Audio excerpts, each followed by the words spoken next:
ठीक है, आ जाओ। तो आज का हमारा इंडस्ट्रियल फार्मेसी का लास्ट टॉपिक, ठीक है। कल से हम नहीं मिलेंगे, कल से मतलब अभी हम डायरेक्ट रिवीजन के टाइम पे मिलेंगे, ठीक है। ये हमारी लास्ट क्लास है।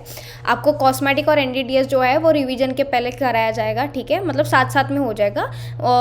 what is more important that will be cover in that lectures, ठीक है। तो आज हम कर रहे हैं सस्पेंशन। जैसे हमने इमल्शन पढ़ लिया, कोलॉइडल्स पढ़ लिया, हमने डिफरेंट सॉल्यूशंस देखे, राइट। हमने डिफरेंट डोजेस फॉर्म देखे। तो आज हमारा एक जो डोजेस फॉर्म है वो है सस्पेंशन, जिसको हम क्या बोलते हैं, बायफेजिक डोजेस फॉर्म बोलते हैं। और इसमें क्या होता है, एक मेरा सॉलिड फेज रहेगा जिसको मैं क्या बोलती हूँ, डिस्पर्स्ड बोलती हूँ, डिस्पर्स फेज, ठीक है। और जो मेरा जिसमें वो डिस्पर्स रहेगा इसको हम क्या बोलते हैं, डिस्पर्जन मीडियम बोलते हैं। जो सेम चीज़ हमने कहाँ पे पढ़ी, इमल्शन में पढ़ी। बस इमल्शन में डिफरेंस क्या था, वहाँ पे 2 इमिसिबल लिक्विड्स थी, ठीक है, 2 इमिसिबल लिक्विड्स वो इमल्शन में आ गया। और जहाँ पे मेरा solid particle as a dispersion phase जैसा काम करता है। कोई मुझे डिस्पर्जन फेज के ऑल अल्टरनेट नेम्स बता सकता है? 2-3 चीज़ बोलते हैं हम डिस्पर्स फेज को, क्या क्या बोलते हैं? कंटिन्यूस फेज, इंटरनल फेज, चलो ठीक है, बिल्कुल सही है। और कंटिन्यूस फेज सही है। Anything else? ठीक है, तो कंटिन्यूस फेज बोलते हैं, डिस्पर्जन फेज बोलते हैं और इंटरनल फेज बोलते हैं। और जिसमें ये फैला होता है उसको क्या बोलते हैं हम, डिस्पर्जन मीडियम बोलते हैं, ठीक है, that is dispersion medium, right. तो यहाँ पे देखो, सबसे पहले हम डिफरेंस देखेंगे। जैसे हमने कोलॉइडल देख लिया, ठीक है, ट्रू सॉल्यूशंस और सस्पेंशन। अब ये तीनों के बीच में डिफरेंस क्या है? अगर मेरा ट्रू सॉल्यूशन, आपने जब घर पे ये बनाया होगा, क्या बोलते हैं, चाशनी बनाई होगी, ठीक है। चाशनी क्या होता है, हमारा वाटर होता है, उसके साथ शुगर मिल के जो हम लोग सॉल्यूशन बनाते हैं उसको हम क्या बोलेंगे कि वो ट्रू सॉल्यूशन है। क्यों? क्योंकि जब शुगर मेल्ट हो जाती है वाटर में, ठीक है, जब डिज़ोल्व हो जाती है तब हमें उसमें कोई भी पार्टिकल्स देखने को नहीं मिलते, हमें एक यूनिफॉर्म होमोजीनियस सॉल्यूशन देखने को मिलता है। ऐसे सॉल्यूशन को हम क्या बोलते हैं, ट्रू सॉल्यूशंस बोलते हैं, ठीक है। इसका पार्टिकल साइज कितना होता है, लेस देन 1 नैनोमीटर होता है। फिर उसके बाद हमने देखा था कोलॉइडल सॉल्यूशन। कोलॉइडल में मेरा कितना पार्टिकल साइज आता है, 1 to 1000 नैनोमीटर का आता है। और सस्पेंशन में देखो, मेरे जो पार्टिकल साइज है वो थोड़े बड़े होते हैं। यहाँ पे मुझे जो है पार्टिकल साइज खुले आंखों से दिखते हैं, ठीक है। कोलॉइडल में क्या होता है, खुले आंखों से नहीं दिखते, बट हम लोग इसको इलेक्ट्रॉन माइक्रोस्कोप वगैरह से जो है देख सकते हैं। और जो ट्रू सॉल्यूशन है उसमें तो हमें पार्टिकल्स दिखते ही नहीं है, क्योंकि ये होमोजीनियस सॉल्यूशन होता है, ठीक है। कोलॉइडल और सस्पेंशन कौन सा है, मेरा हेट्रोजीनियस है, क्योंकि यहाँ पे भी मेरे कोलॉइडल पार्टिकल्स रहेंगे, वो किसी सॉल्यूशन में या फिर किसी सॉल्वेंट में डिजोल्व रहेंगे। सेम सस्पेंशन में होता है कि डिस्पर्स फेज मेरी डिस्पर्जन मीडियम में डिजोल्व रहेगी, राइट। तो ये क्या है, मेरा हेट्रोजीनियस सॉल्यूशन है, ठीक है। अब यहाँ पे फिल्टेबिलिटी, जैसे हमने जब इमल्शन वाला या कोलॉइडल वाला देखा था तो हमने वहाँ पे कौन से देखे थे, कौन से सॉल्यूशन देखे थे हमने, जिस पे हमने तीनों का डिवीजन किया था। एक कोलॉइडल था उसमें से, और कौन सा था, बीच में कोलॉइडल, उधर भी बीच में कोलॉइडल था, उसके लेफ्ट साइड में और राइट साइड में कुछ डिफरेंट सॉल्यूशंस थी। कोर्स था, चलो ठीक है, राइट साइड में कोर्स था। और सबसे पहले कौन सा था, मॉलिक्यूलर था, सही है, ठीक है। मॉलिक्यूल, कोलॉइडल और कोर्स का हमने वहाँ पे डिफरेंस किया था। सेम अब यहाँ पे देखो, मॉलिक्यूलर को मैं बोल सकती हूँ कि ये मेरा ट्रू सॉल्यूशन होता है, ठीक है, ट्रू सॉल्यूशन। और सस्पेंशन ही क्या होता है, मेरा कोर्स सॉल्यूशन होता है। तो सेम जो हमने वहाँ पे डिफरेंस देखा था वही आपको सेम डिफरेंस यहाँ पे याद रखना है। देखो, ये भी जो है मेरा फिल्टर पेपर से, पार्चमेंट पेपर से सबसे फिल्टर आउट हो जाएगा, क्योंकि पार्टिकल साइज बहुत छोटा है ट्रू सॉल्यूशन में।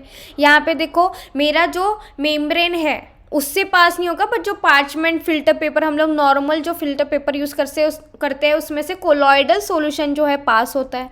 सस्पेंशन जो रहेगा वो किसी भी फिल्टर पेपर से या फिर जो मेरी मेम्ब्रेन रहेगी वहाँ से पास नहीं होगा, क्योंकि इसके पार्टिकल साइज जो है बड़े हैं, ठीक है। ट्रू सॉल्यूशन को हम खुले आंखों से नहीं देख सकते, कोलॉइडल को हम लोग खुले आंखों से नहीं देख सकते, पर हम इसको इलेक्ट्रॉन या अल्ट्रा माइक्रोस्कोप में देख सकते हैं, ठीक है। सस्पेंशन को हम खुले आंखों में देख सकते हैं, ठीक है, क्योंकि पार्टिकल साइज बड़ा है। टिंडल इफेक्ट की जब मैं बात करती हूँ तो आपको ये याद रखना है कि colloidal solution Tyndall effect show करता ही करता है। ट्रू सॉल्यूशन में टिंडल इफेक्ट देखने को नहीं मिलेगा, क्योंकि पार्टिकल्स एक में इतने डिजोल्व होते हैं, मतलब उनमें हमें पता ही नहीं चलता कि डिस्पर्स फेस क्या है, डिस्पर्स मीडियम क्या है। तो हम लोग किसका पार्टिकल साइज निकालेंगे, ठीक है। यहाँ पे जब हम लाइट को पास करते हैं तो मुझे कोई रिफ्लैक्शन वगैरह देखने को नहीं मिलता है, इसलिए यहाँ पे कोई टिंडल इफेक्ट नहीं है। कोलॉइडल में टिंडल इफेक्ट मुझे परमानेंट या बोल सकती हूँ कि दिखता ही दिखता है। सस्पेंशन में कभी दिखे कभी ना दिखे, वो डिपेंड करता है कि हमने किस टाइप का सस्पेंशन बनाया है या फिर किस ड्रग का हमने जो है सस्पेंशन बनाया है, तो वहाँ पे दिख सकता है या फिर नहीं हो सकता है, ठीक है। अपीयरेंस, अब ये देखो आपको ये तीनों का मतलब पता होना चाहिए। ट्रू सॉल्यूशन मेरा ट्रांसपेरेंट होता है, जैसे आपने चाशनी देखी है जो मैंने बोला शुगर एंड वाटर का सॉल्यूशन, वो ट्रू सॉल्यूशन है तो वो ट्रांसपेरेंट होता है, ठीक है। जब मैं कोलॉइडल सॉल्यूशन की बात करती हूँ वो ट्रांसलूसेंट होता है, और जब मैं सस्पेंशन की बात करती हूँ वो ओपेक होता है। अभी इसका मतलब क्या है, ट्रांसपेरेंट ये आपको पिक्चर में दिख रहा होगा, ट्रांसपेरेंट मतलब अगर मिरर जैसा, ठीक है, हम लोग आर पार देख सकते हैं, दैट इज ट्रांसपेरेंट। ट्रांसलूसेंट में मुझे थोड़े थोड़े थोड़े जो सॉल्यूशन के पार्टिकल्स है वो देखने को मिलेंगे, और ओपेकेंट में क्या होता है, यहाँ पे जो है पार्टिकल्स इतने बड़े होते हैं कि हम लोग आर पार इसके नहीं देख सकते, ठीक है, मतलब वो थोड़ा थिक होता है और उसमें पार्टिकल्स भी ज़्यादा होती है, बड़े होते हैं, इसलिए हम उसको जो है आर पार जो है देख नहीं सकते। तो ये तीनों का डिफरेंस आपको पता होना चाहिए। जो मेरा ट्रू सॉल्यूशन है वो ट्रांसपेरेंट है, जो मेरा कोलॉइडल है वो ट्रांसल्यूसेंट है, और जो मेरा सस्पेंशन है वो ओपेकेंट है, ठीक है। तो ये आपको याद रखना है। अब आ जाओ सस्पेंशन के ऊपर। सस्पेंशन क्या है, मेरा टू फेज सिस्टम है, ठीक है। इसमें क्या है, फाइनली डिवाइडेड सॉलिड पार्टिकल्स होते हैं जिसको मैं इंटरनल फेज बोलती हूँ, या फिर डिस्पर्स फेज बोलती हूँ, या फिर कंटिन्यूस फेज बोलती हूँ। और ये फेज जो है वो सॉलिड, लिक्विड या गैस, तीनों में से कुछ भी रह सकती है, ठीक है।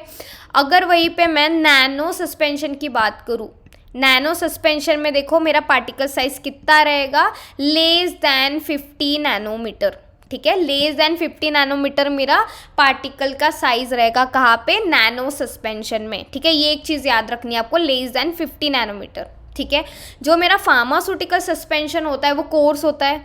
हमें पता है कि इमल्शन भी मेरा थर्मोडायनामिकली अनस्टेबल है, मेरा सस्पेंशन भी थर्मोडायनामिकली अनस्टेबल है।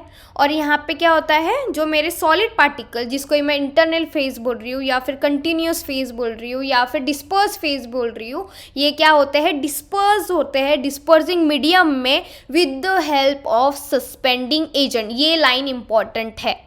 अगर मेरा कुछ भी सस्पेंशन बन रहा है, ठीक है, उसको अगर मैं क्या बोलती हूँ कि पार्टिकल सस्पेंडेड है, ठीक है, पार्टिकल सस्पेंडेंट है, तो किसकी वजह से सस्पेंडेड है, सस्पेंडिंग एजेंट की वजह से। अगर आपको कोई डेफिनेशन पूछता है तो आपको क्या बोलना है, फार्मास्यूटिकल सस्पेंशन या फिर suspension it a heterogeneous system, जिसमें एक सॉलिड पार्टिकल या तो फिर कंटिन्यूस फेज, या फिर ही उसको इंटरनल फेज या फिर डिस्पर्स फेज जो होती है through out the dispersion medium में फैली होती है with the help of suspending agent. तो ये आपका हो गया सस्पेंशन।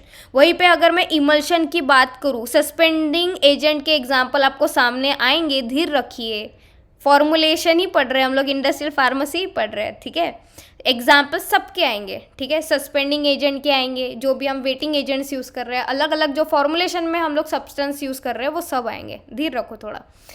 अब आ जाओ, हम कब यूज़ करते हैं सस्पेंशन, जब किसी की थेरापेटिकल लो एजेंसी सोल्यूबिलिटी अगर किसी की कम है। जैसे मुझे पता है कि अगर मैं ओरल ले रही हूँ या फिर पैरेंट्रल हम दे रहे हैं या फिर टॉपिकल रूट से हम दे रहे हैं, तो उसकी सोल्यूबिलिटी बहुत कम है, तो हम लोग क्या करते हैं, वैसे भी उसकी सोल्यूबिलिटी कम रहेगी तो हम लोग क्या ही कर सकते हैं, एक तो इसका इमल्शन तो नहीं बना सकते या फिर टैबलेट तो नहीं बना सकते, हम लोग क्या करेंगे, एक ऐसा फॉर्मुलेशन बनाएंगे जिसमें उसकी सोल्यूबिलिटी की ज़रूरत ही नहीं है। क्योंकि सस्पेंशन क्या है, यहाँ पे जो पार्टिकल्स है वो सस्पेंडेड रहेंगे पर्टिकुलर व्हीकल में, और उसको ही जो है हम as a dosage form use करेंगे। तो जिसकी भी थेरापेटिकली लो सोल्यूबिलिटी होती है उसको हम सस्पेंशन फॉर्म में बनाते हैं। किसी को कोई एग्जाम्पल पता है जिसको हम सस्पेंशन में देते हैं, कोलॉजी में अगर आपने पढ़ा हो तो, किसी का सस्पेंशन, पैरासिटामोल, हाँ एंटासिड्स का सही है, और ठीक है aluminium hydroxide, penicillin G, yes, हाँ इंसुलिन लेंटे वाला जो है बिल्कुल सही है, ठीक है, इतने एग्जाम्पल काफ़ी है, राइट। अब आ जाओ बायो अवेबिलिटी के ऊपर। अभी तक हमने जो भी डोजेस फॉर्म पढ़ी, इसका आपको तो समझ ही गया होगा कि किसकी बायोअवेबिलिटी ज़्यादा क्यों है। सॉल्यूशन, यहाँ पे कोई पार्टिकल नहीं है, डायरेक्ट मैंने एडमिनिस्ट्रेट किया, डायरेक्ट एब्जॉर्ब होगा, मेरे ब्लड सर्कुलेशन में जाएगा, तो इसकी सबसे ज़्यादा बायोअवेबिलिटी है। सस्पेंशन, छोटे छोटे छोटे पार्टिकल्स है, तो छोटे छोटे पार्टिकल्स क्या होंगे, बर्स्ट होंगे, डिजॉल्व होंगे, डिजॉल्व होने के बाद वो क्या होंगे, एब्जॉर्ब होंगे। कैप्सूल में मेरी रेट लिमिटिंग स्टेप क्या है, डिजोल्यूशन है। यहाँ पे जब तक मेरा कैप्सूल डिजोल्व नहीं होता तब तक मेरी ड्रग जो है रिलीज नहीं होगी। तो सस्पेंशन के बाद क्या आएगा, कैप्सूल आएगा, क्योंकि कैप्सूल में जो ड्रग भरी होती है वो तो फिर इंटरमीडिएट रिलीज हो जाती है जब इसका कोट डिजोल्व हो जाता है, ठीक है। कंप्रेस टैबलेट, कंप्रेस टैबलेट को हम लोग क्या करते हैं, ये थोड़ी धीरे धीरे मतलब as compare to the capsule, capsule की एक बार शेल अगर उसकी डिजोल्व हो गई तो हम ड्रग का एक्शन हमें जल्दी मिलता है। पर वहीं पे कॉम्प्रेस टैबलेट की अगर बात करूँ तो यहाँ पे मुझे एक्शन थोड़ा डिले देखने को मिलता है, क्योंकि टैबलेट को डिसइंटीग्रेट होने के लिए भी टाइम लगता है, ठीक है। पहले टैबलेट डिसइंटीग्रेट होगी, फिर डिजोल्व होगी, डिजोल्व होने के बाद एब्जॉर्ब होगी, इसलिए इसकी जो बायोअवेबिलिटी होती है वो कम होती है। Coated tablet, obviously coated tablet हमने अलग अलग तरह की कोटिंग देख ली है, तो हमें पता है कि इस कोटिंग का क्या पर्पस होता है। हमने वहाँ पे सस्टेन रिलीज भी देखा है, हमने डिलेड रिलीज भी देखा है। तो ये सब कोटिंग क्यों हम लोग यूज़ करते हैं, क्योंकि इसका हमें एक्शन जो है धीरे धीरे स्लो वे में होना चाहिए होता है। तो जब हम कंपैरिजन करते हैं कि किसकी बायोअवेबिलिटी ज़्यादा होगी, तो सबसे पहले आएगा सॉल्यूशन, देन आएगा सस्पेंशन, फिर आएगा कैप्सूल, फिर compress tablet and coated tablet. और मेरी जो नॉर्मल टैबलेट रहेगी उसको मैं कहाँ प्लेस कर सकती हूँ, नॉर्मल टैबलेट, कोई कॉम्प्रेशन नहीं है उसमें और कोई कोटिंग नहीं है, कहाँ प्लेस कर सकते हैं हम इसको, बताओ जल्दी।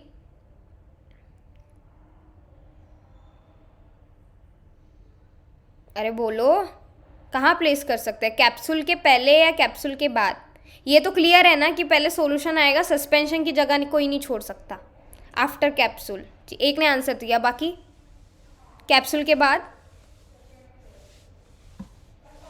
दो ही लोग दे रहे हैं आंसर। और बोलो फटाफट, कैप्सूल के पहले। क्वेश्चन ये है कि मेरी ऐसी टैबलेट जो कॉम्प्रेस भी नहीं है और कोटेड भी नहीं है, तो उसको बायोअवेबिलिटी के इस ऑर्डर में हम लोग कहाँ रखेंगे, कैप्सूल के पहले या फिर कैप्सूल के बाद। वॉइस ब्रेक हो रही है, कैप्सूल के बाद, कैप्सूल के बाद, जिन्होंने भी कैप्सूल के बाद बोला उनका आंसर सही है। वॉइस ब्रेक हो रही है, एक सेकेंड, अभी भी ब्रेक हो रही है।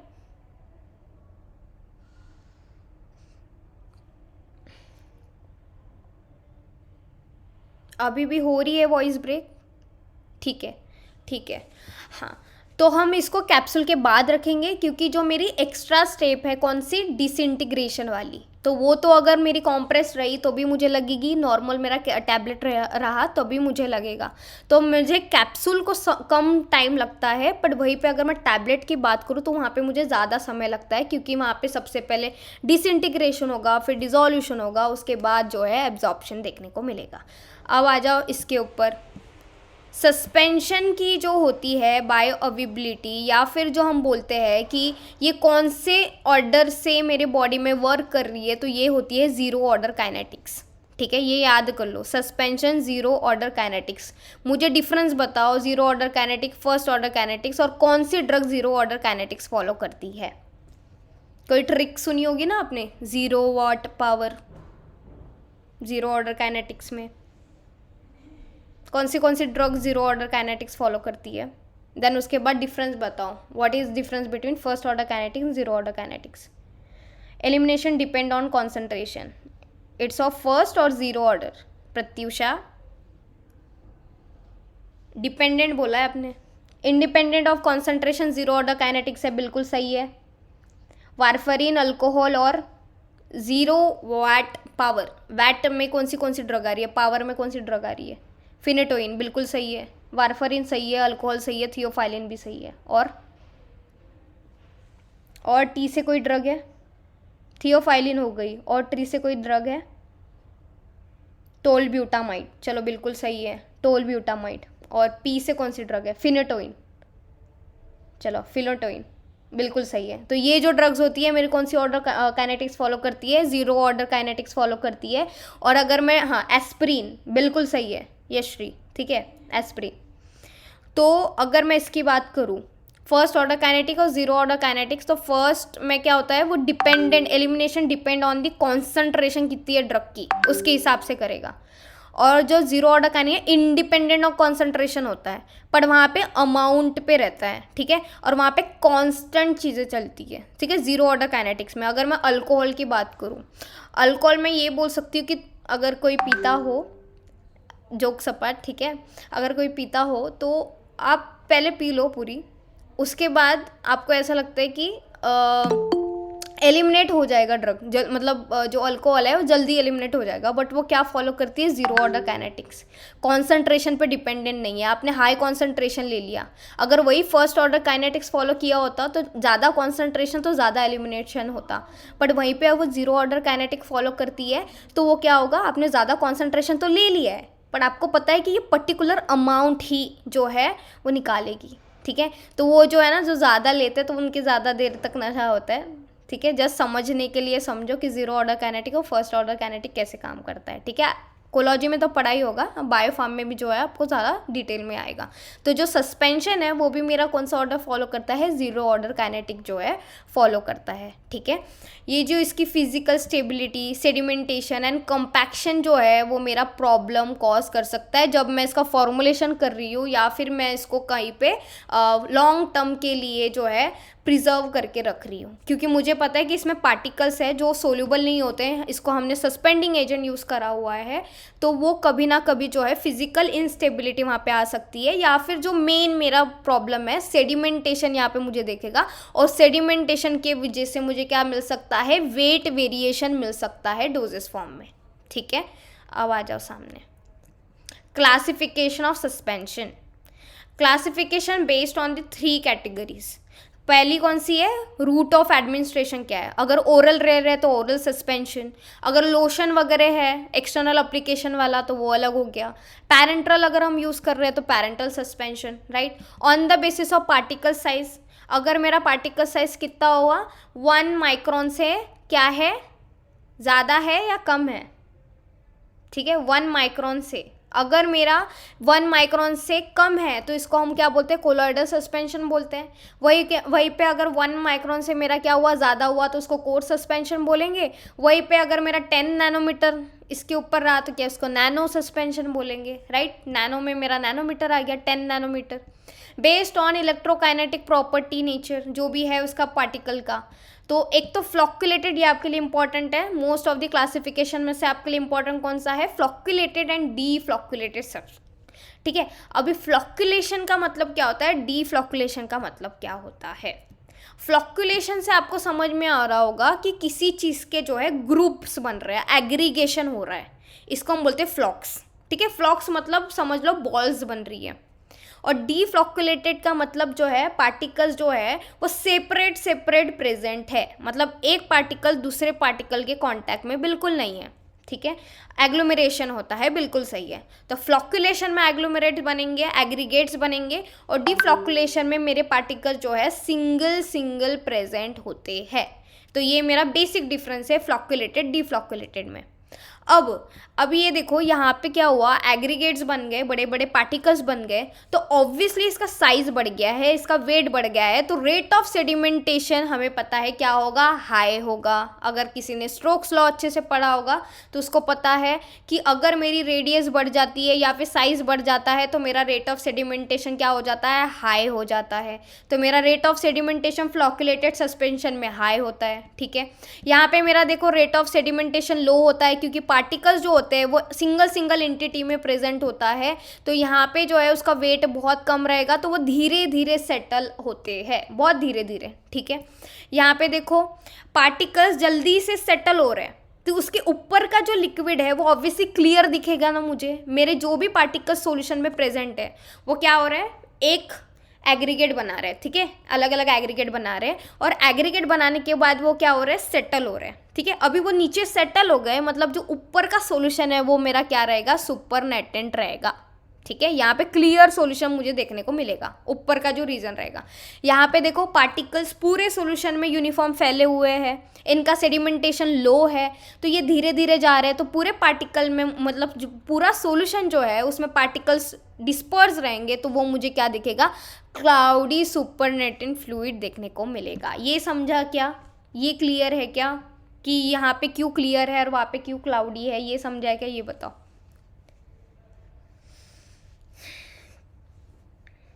ओके ठीक है, अब आ जाओ। यहाँ पे पार्टिकल्स जब मेरी नीचे जा रही है, सेटल हो रही है, ठीक है, तो यहाँ पे क्या कर सकते हैं हम, उसको आराम से रीडिस्पर्स करते हैं। रीडिस्पर्स का मतलब उसको हम शेक करके यूनिफॉर्म फॉर्म में वापस ला सकते हैं। क्यों, क्योंकि यहाँ पे देखो ये लूज एग्रीगेट्स होते हैं, मतलब इन्होंने क्या किया, एग्रीगेशन किया, अपना रेट ऑफ सेडिमेंटेशन बढ़ा दिया, अपना जो सुपरनेटेंट लिक्विड है उसको क्लियर किया। जब ये नीचे सेटल आउट हो जाते हैं तब उसको हम अगर शेक करें या फिर कोई फोर्स अप्लाई करें तो वो क्या होते हैं, रीडिस्पर्स हो जाते हैं। यहाँ पे डीफ्लॉकुलेशन में क्या होता है, हार्ट केक फॉर्म होता है।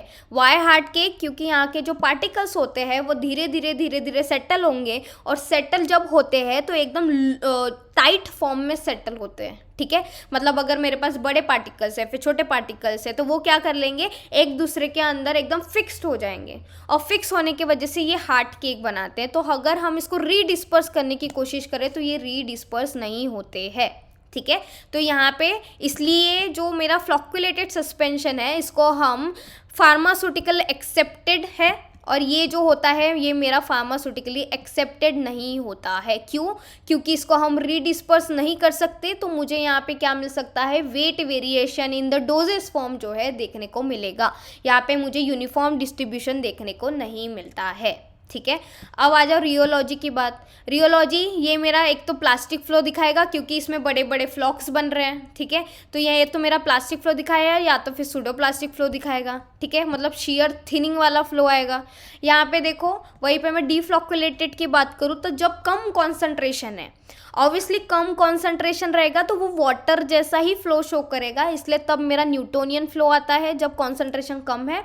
वहीं पे अगर मैं इसका कॉन्सेंट्रेशन बढ़ा दूँ, ठीक है, तो इसके फ्लो में मुझे शेयर थिकनिंग वाली प्रॉपर्टीज़ देखने को मिलेगी। जब मैं उसको शेक करूँगी तो मेरा जो सॉल्यूशन है वो थिक होते जाएगा, तो इसको ही मैं बोलती हूँ कि वो डायलेटेंट प्रॉपर्टी शो करता है, ठीक है। आई होप इसका डिफरेंस और आपको समझ गया हो गया कि क्या होता है फ्लॉक्युलेटेड एंड क्या होता है deflocculated. Are we clear with this? ये जानना इंपॉर्टेंट है क्योंकि इसमें से क्वेश्चन आते हैं सस्पेंशन में। एक्सेप्टेड नहीं करते हैं फिर भी यूज़ इन पैरेंट्रल। पैरेंट्रल में इसलिए यूज़ करते हैं क्योंकि पैरेंट्रल में हमारे जो पार्टिकल साइज है वो छोटे होने चाहिए, ठीक है। जब मैं फ्लॉक्युलेटेड की बात कर रही हूँ वहाँ पे बड़े पार्टिकल्स बनते हैं, एग्रीगेट बनते हैं, उसको हम जो है इंजेक्शन में भर के नहीं ले सकते, ठीक है। जो सिरिंज होती है वहाँ से वो प्रॉब्लम करेगा, ठीक है, वो उसको निकलने नहीं देगा क्योंकि पार्टिकल साइज बड़ा है। डीफ्लॉक्युलेटेड में यहाँ पे क्या होता है, आपके पार्टिकल्स बहुत छोटे होते हैं, ठीक है। हम लोग ऐसे पैरेंट्रल्स यूज़ कर सकते हैं जो ज़्यादा देर तक हमें रखने नहीं होते, ठीक है, मतलब जिसको रीडिस्पर्स ना करना पड़े क्योंकि इसका सेडिमेंटेशन लेवल या रेट जो है वो कम ही होता है। तो पर्टिकुलर पीरियड अगर मुझे 1 महीना 2 महीने की किसी की लाइफ टाइम दी हुई है किसी सस्पेंशन की, वो भी डीफ्लॉक्युलेटेड सस्पेंशन की, तो हम एज अ पैरेंट्रल हम उसको यूज़ करेंगे क्योंकि इसका पार्टिकल साइज छोटा है, हम उसको जो है इंजेक्शन से ले सकते हैं, इसलिए इसको पैरेंट्रल में यूज़ करते हैं। क्लियर है? ठीक है। अब आ जाओ फ्लॉक्युलेशन वैल्यू जो हमने इमल्शन में भी पढ़ी। फ्लॉक्युलेशन वैल्यू मतलब मुझे कितना इलेक्ट्रोलाइट ऐड करना पड़ रहा है, ठीक है, किसी भी कोलॉइडल सस्पेंशन में, ठीक है, 1 लीटर ऑफ कोलॉइडल सस्पेंशन में उसको कोएगुलेट करने के लिए इसको हम क्या बोलते हैं, फ्लॉक्युलेशन वैल्यू बोलते हैं, ठीक है। इसके लिए हमने कौन सा लॉ देखा था, कोई मुझे लॉ का नाम बता सकता है? फ्लॉक्युलेशन वैल्यू के लिए हमने कोई लॉ देखा था जिसमें हमने आयंस की बात की थी, मोनोवैलेंट, डाइवैलेंट, ट्राइवैलेंट। या बिल्कुल सुसंता ने बिल्कुल सही आंसर दिया है, प्रत्युषा ने भी सही दिया।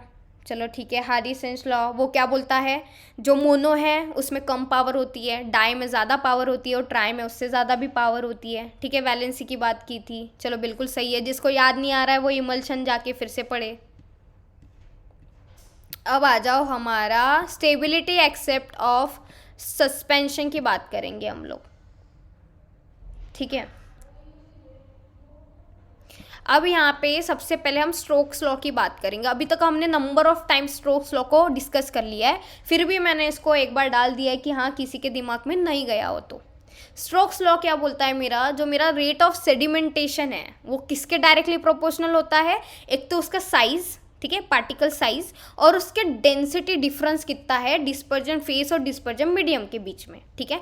और इन्वर्सली प्रोपोर्शनल किसको होता है, विस्कोसिटी। इसका ही मतलब अगर किसी पार्टिकल का साइज बड़ा है या तो फिर इनके डेंसिटी में डिफरेंस ज़्यादा है, इसकी जो है सेडिमेंटेशन रेट जो होगा ज़्यादा होगा। अगर मेरे सॉल्यूशन का विस्कोसिटी ज़्यादा है तब वहाँ पे मेरी सेडिमेंटेशन क्या होगी, कम होगी, क्योंकि विस्कोसिटी ज़्यादा होने की वजह से पार्टिकल्स जो है वो ऊपर सस्पेंड करते हैं, वो नीचे नहीं आते, इसलिए मेरा वहाँ पे रेट ऑफ सेडिमेंटेशन क्या होता है, लो हो जाता है। ये मेरा स्ट्रोक्स लॉ का फॉर्मूला है जहाँ पे v = 2/9 r², एक का डेंसिटी दूसरे का डेंसिटी -g इंटू ईटा। कोई g बता सकता है मुझे क्या है, व्हाट इज़ g?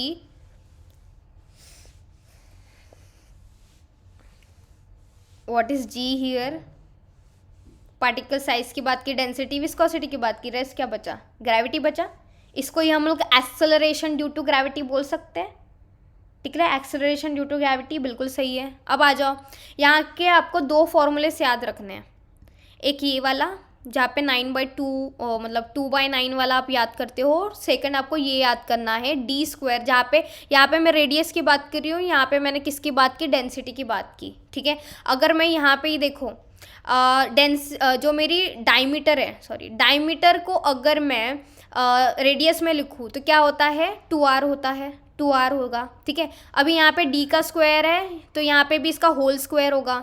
अगर होल स्क्वायर हो रहा है तो 2 का कितना होगा, 4 होगा, ठीक है, 4 होगा। तो यहाँ पे हमने क्या कर दिया, उसको यहाँ से डिवाइड हो गया, मतलब समझ लो यहाँ पे 18 था तो यहाँ पे 4 था, तो वो 2 से कट के यहाँ पे इसलिए 9 आया, इसलिए ऊपर 2 और इधर 9 और यहाँ पे 18 ही है। ये क्लियर है क्या कि क्यों ऐसा 2/9 है और यहाँ पे क्यों 18 है, ये क्लियर है क्या? ओके, जस्ट डिफरेंस आपको डेंसिटी और रेडियस से ही याद रखना है, ठीक है। डेंसिटी क्या होता है, 2r होता है। अगर मैं डेंसिटी का स्क्वायर करूँ मतलब मेरे को 2r का भी स्क्वायर करना पड़ेगा। 2 का स्क्वायर कितना होता है, 4 होता है, 2 का स्क्वायर 4, और r का स्क्वायर कितना होगा, r²। तो यहाँ पे समझ लो 4r² था और नीचे 18 था, तो यहाँ पे 2 का डिवीजन जा रहा था, इसलिए यहाँ पे 2 1 ज़ा 2 एंड 2 9 ज़ा 18, इसलिए वो कट के यहाँ पे 2/9 आया। अब क्लियर है क्या यशश्री?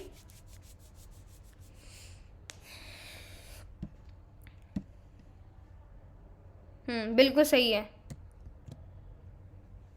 या, ठीक है, बस स्क्वायर करना था। ऑब्वियसली फॉर्मूला में ये मेरा मेन फॉर्मूला है, समझ लो, जहाँ पे मैं डायमीटर का यूज़ कर रही हूँ, फिर वहीं पे मैंने जब रेडियस लगा तो ये 18 कट गया क्योंकि वहाँ पे 4 था, ठीक है। तो 4 मतलब 2 2 ज़ा 4 और 2 9 ज़ा 18, तो ये वहाँ पे 2 और 9 आ गया।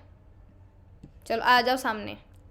अब वहीं पे स्ट्रोक्स लॉ की बात करूँ तो आपको पता है, ठीक है, क्वेश्चन मैं यहीं से पूछ लेती हूँ कि अगर मेरी समझ लो रेडियस 2 से बढ़ रही है तो मेरा रेट ऑफ सेडिमेंटेशन कितने से बढ़ेगा। अगर रेडियस 2 से बढ़ रही है तो रेट ऑफ सेडिमेंटेशन कितने रेट से बढ़ेगा, how many times it will be increased. Radius 2 times बढ़ गई, फटाफट आंसर दो। ठीक है, विनेला आंसर दिया, सुमित ने आंसर दिया, मुस्कान ने दिया, बिल्कुल सही है। जिसने भी 2 लिखा है वो गलत है, जिसने भी 4 लिखा है बिल्कुल सही है। यहाँ पे हम लोग क्या बोल रहे हैं, d का स्क्वायर या फिर r का स्क्वायर बोल रहे हैं ना, 2 टाइम्स बढ़ रहा है यहाँ पे, 2 टाइम्स। मतलब अगर मैंने बोला कि 2 से रेडियस बढ़ी, उसका मैं अगर स्क्वायर करूँगी तो 4 से मेरा रेट ऑफ सेडिमेंटेशन बढ़ेगा ना। ये देखो, sedimentation velocity is directly proportional to the diameter of the particle, ठीक है। जितना ज़्यादा डायमीटर उतना ज़्यादा रेट ऑफ सेडिमेंटेशन। अगर मैं radius of particle increase by 2 fold so rate of sedimentation will be increase by 4 folds, क्योंकि वो उसका स्क्वायर है। तो अगर 2 से पार्टिकल ये बढ़ाया मैंने, पार्टिकल की रेडियस बढ़ाई, उसका स्क्वायर करूंगी मैं तो कितना आएगा, 4 आएगा ना। तो यहाँ पे रेट ऑफ सेडिमेंटेशन कितने से बढ़ेगा, मेरा 4 फोल्ड बढ़ेगा, ठीक है। अभी डेंसिटी की बात कर रही हूँ। डेंसिटी मेरे डिस्पर्जन फेस और डिस्पर्जन मीडियम, इनके बीच में कितना डिफरेंस है, वो मेरा क्या डिटरमाइन करेगा, रेट ऑफ सेडिमेंटेशन डिटरमाइन करेगा। अगर दोनों की डेंसिटी सेम है तो मुझे कुछ भी सेडिमेंटेशन देखने को नहीं मिलेगा, तो रेट ऑफ सेडिमेंटेशन क्या हो जाएगा, मेरा 0 हो जाएगा, ठीक है। वहीं पे अगर विस्कोसिटी की बात करूँ, जैसे जैसे विस्कोसिटी इंक्रीज करेंगे रेट ऑफ सेटलिंग कम होगी, ठीक है। जैसे जैसे हाई विस्कोसिटी होगी तो ये वहाँ पे जो मेरा क्रिस्टल ग्रोथ होता है, हम देखेंगे कि what is crystal growth, what is Oswald ripening, ये एक ही इसमें आता है, तो वो भी इनिबिट होता है। जैसे जैसे मैं विस्कोसिटी इंक्रीज करूँगी तो ऑब्वियसली आपने देखा होगा, अगर ग्लिसरीन है वहीं पे पानी है, तो अगर मैं दोनों को पलटा दूँ, समझ लो 2 बॉटल है, एक में पानी है, ग्लिसरीन है, तो सबसे पहले नीचे कौन गिरेगा, पानी गिरेगा या ग्लिसरीन गिरेगी, ये बताओ। पानी या ग्लिसरीन, क्या गिरेगा सबसे पहले नीचे, पानी गिरेगा। क्यों, क्योंकि इसकी विस्कोसिटी कम है, ग्लिसरीन की विस्कोसिटी ज़्यादा है। तो अगर मेरी विस्कोसिटी बहुत ज़्यादा हो गई तो पोरिंग जो करते हैं या फिर सिरिंजेबिलिटी होती है या फिर रीडिस्पर्सिबिलिटी होती है वो कम हो जाती है, या फिर ऐसे इसमें प्रॉब्लम आती है, ठीक है। इसलिए हमें विस्कोसिटी हाई चाहिए, पर इतनी भी हाई नहीं चाहिए कि जो भी हमारी अदर प्रॉपर्टीज़ है वो अफेक्ट हो। तो यहाँ पे हमें ऑप्टिमम विस्कोसिटी की जो है ज़रूरत होती है। नॉर्मली देखो, अगर मुझे पोरेबल वाला चाहिए, सस्पेंशन अच्छा चाहिए, तो मेरा 200 to 1500 मिली पॉइज विस्कोसिटी जो है होनी चाहिए। तो ये रेंज याद करो, ठीक है, ये रेंज याद करो कि 200 to 1500 जो है मिली पॉइज मेरी विस्कोसिटी होनी चाहिए, राइट। अब आ जाओ लिमिटेशन क्या है स्टोक्स लॉ का। लिमिटेशन ये है कि ये सिर्फ डाइल्यूट सस्पेंशन जिसका जो परसेंट होता है, मतलब 0.25 to 2 ग्राम पर 100 ml, मतलब 0.5% to 2% तक ही जो है डाइल्यूट सस्पेंशन रहेगा, तब तक ही मेरा स्टोक्स लॉ काम करेगा। अगर उससे ज़्यादा मेरा कॉन्सेंट्रेटेड हो गया तो वहाँ पे मेरा ये जो लॉ है काम नहीं करेगा। और जो पार्टिकल साइज अगर 20 माइक्रोमीटर से ज़्यादा है तभी मैं बोल सकती हूँ कि ये अप्लाई करेगा, नहीं तो ये नहीं करता। मतलब पार्टिकल साइज़ मुझे 20 माइक्रोमीटर से ज़्यादा चाहिए और उसका जो कॉन्सेंट्रेशन है मुझे वो 0.5 to 2% जो है सिर्फ इतने ही रेंज में चाहिए। तो ये हो गया स्टोक्स लॉ का लिमिटेशन, ठीक है। अब आ जाओ मेथड। यहाँ तक सब क्लियर है, यहाँ तक जितना भी हमने पढ़ा, इज इट क्लियर?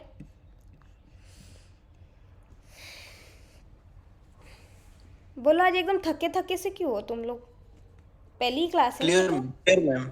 चलो ठीक है, ठीक है, समझ सकती हो यार। सस्पेंशन मतलब अभी इतने सॉल्यूशन पढ़ लिया ना, तो आपको ऑलमोस्ट ऑल जो कॉन्सेप्ट्स है वो तो पता है, पर कुछ कुछ चीज़ें नहीं है। जैसे ये चीज़ मेथड ऑफ सेडिमेंटेशन नहीं आएगा, और ये आपके लिए नया होगा, ये जो थेरी है, और ये जानना इंपॉर्टेंट है, इसमें से क्वेश्चन आते हैं। तो आ जाओ, अब आ जाओ मेजरमेंट्स ऑफ सेडिमेंटेशन। सेडिमेंटेशन को गिनते कैसे हैं? तो सबसे पहला मेरे पास आता है सेडिमेंटेशन वॉल्यूम। सेडिमेंटेशन वॉल्यूम 2 के लिए है, फ्लॉक्यूलेटेड के लिए एंड डीफ्लॉक्यूलेटेड के लिए, ठीक है। इसमें हम लोग क्या करते हैं, मेरा जो मैंने समझ लो सस्पेंशन बनाया, सस्पेंशन बनाने के बाद मैंने इसको सेटलिंग होने के लिए रख दिया, ठीक है। तो जो इसका इनिशियल सेटलिंग रहेगा और उसका आफ्टर, मतलब कुछ समय बाद मैं उसका जब सेटलिंग देखूंगी, मतलब इनिशियल और फाइनल, इसको क्या करूंगी, मैं कंपेयर कर लूँगी कि पहले कितना था ओरिजिनल, एंड उसके बाद अल्टीमेट कुछ टाइम बाद वो कितना हुआ। तो ये देखो किसका रेशो हो गया, फाइनल सेडिमेंटेशन वॉल्यूम, ठीक है। और जो मेरा ओरिजिनल वॉल्यूम है इसका मैं रेशो लूँगी, ये मेरा क्या देगा, सेडिमेंटेशन वॉल्यूम देगा, ठीक है। अगर मेरा जनरली क्या होता है, मेरा सेडिमेंटेशन वॉल्यूम जो होता है वो होता है 1 से कम होता है, पर वहीं पे अगर मेरा सेडिमेंटेशन वॉल्यूम 1 हो गया, मतलब समझ लो वॉल्यूम जैसे हम गिन रहे हैं, जैसे ये वाला VU/VO, अगर दोनों की वैल्यू सेम है, ये भी 3 है समझ लो, ये भी 3 है, डिवाइड करोगे तो क्या आएगा, 1 आएगा। मतलब यहाँ पे मुझे कोई सेडिमेंटेशन देखने को नहीं मिला। अगर सेडिमेंटेशन देखने को मिलता तो यहाँ पे मेरे क्या होती, यहाँ पे मेरी वैल्यू बढ़ जाती, समझ लो ऊपर की वैल्यू बढ़ती, क्योंकि सेडिमेंटेशन वॉल्यूम मेरा क्या हो गया है, ज़्यादा हो गया है। और यहाँ पे मेरी इनिशियल वॉल्यूम रहती, मतलब कुछ डिफरेंस है, तो वहाँ पे मुझे एक तो एफ कम मिलता है या फिर ज़्यादा मिलता, ठीक है। पर वहीं पे अगर मेरा दोनों इक्वल है, मुझे कोई सेडिमेंटेशन देखने को नहीं मिल रहा, तो एफ की वैल्यू क्या रहेगी, मेरी 1 होगी। तो आइडियल मुझे सेडिमेंटेशन वॉल्यूम की वैल्यू कितनी चाहिए, 1 चाहिए। और अगर 1 आ गई तो इसको हम क्या बोलते हैं, फ्लॉक्यूलेशन इक्विलिब्रियम बोलते हैं, ठीक है। और वहीं पे आ जाओ डीफ्लॉक्यूलेटेड वाले पे। डीफ्लॉक्यूलेटेड वाले पे हम लोग सिर्फ क्या करते हैं, इसको हमने क्या बोला था, फाइनल बोला था, इसको इनिशियल बोला था। यहाँ पे सिर्फ हम लोग इन्फिनिटी और इनिशियल की बात करते हैं, मतलब sedimentation volume of the deflocculated suspension, ठीक है। यहाँ पे अगर मैं वी की बात कर रही हूँ तो sedimentation volume of completely deflocculated suspension, और जो मेरा ओरिजिनल सस्पेंशन रहेगा उससे हम लोग जो है डिवाइड कर देंगे, तो यहाँ पे मुझे sedimentation volume for the deflocculated suspension मिल जाएगा। डिफरेंस कुछ भी नहीं है, डिफरेंस सिर्फ हमने इसको डिफरेंट करने के लिए हमने क्या किया, इधर फाइनल बोला और इसको क्या बोला, इनिशियल बोला, और यहाँ पे हमने क्या बोला, इन्फिनिटी बोला और ओरिजिनल बोला, ठीक है। तो ये दोनों के निकाल लिए। अगर मैं ये दोनों का भी रेशो लेती हूँ, मतलब sedimentation volume for the flocculated and sedimentation volume of deflocculated, दोनों का अगर मैं रेशो लेती हूँ तो इसको हम क्या बोलते हैं, डिग्री ऑफ फ्लॉक्यूलेशन। मतलब यहाँ पे हम कंपैरिजन करेंगे फ्लॉक्यूलेटेड का डीफ्लॉक्यूलेटेड के साथ, ठीक है। हमें पता है कि सेडिमेंटेशन रेट किसका ज़्यादा होता है, फ्लॉक्यूलेटेड का, तो हम इसका किसका साथ कंपैरिजन करेंगे, डीफ्लॉक्यूलेटेड के साथ जो है हम इसको कंपैरिजन करेंगे, और इसको ही हम क्या बोलते हैं, डिग्री ऑफ फ्लॉक्यूलेशन बोलते हैं, ठीक है। अब आ जाओ सेडिमेंटेशन वेलोसिटी, किस वेलोसिटी से सेडिमेंटेशन हो रहा है, तो इसको हम लोग किस टर्म में गिनते हैं, सेडबर्ग कोएफिशिएंट, ये नाम आप याद करो बस, सेडबर्ग कोएफिशिएंट। ये आपने डेंसिटी मतलब डीएनए के भी इसमें देखा होगा कि यही फैक्टर जो है हम लोग यूज़ करते हैं, ठीक है। इसको हम लोग किससे निकालते हैं, सेंट्रीफ्यूगेशन से निकालते हैं। इसके डिटेल में आपको जाने की ज़रूरत नहीं है, बट नाम याद कर लो, ठीक है। तो ये दो चीज़ें आपको याद रखनी है, क्योंकि सेडिमेंटेशन वॉल्यूम दोनों का फॉर्मूला सेम है कि फाइनल मेरा सेडिमेंटेशन वॉल्यूम क्या था और उसका डिवाइड किससे हम करेंगे, जो मेरी ओरिजिनल था, यहाँ से मुझे सेडिमेंटेशन वॉल्यूम मिल जाएगा। मेरा आइडियल कितना होना चाहिए, मेरा 1 होना चाहिए, ठीक है। अगर उसी का मैं अगर डिफरेंस ले लूँ, sedimentation volume of flocculated to the sedimentation volume of deflocculated, तब मुझे यहाँ पे क्या मिलता है, डिग्री ऑफ फ्लॉक्यूलेशन मिल जाता है, ठीक है। Is it clear?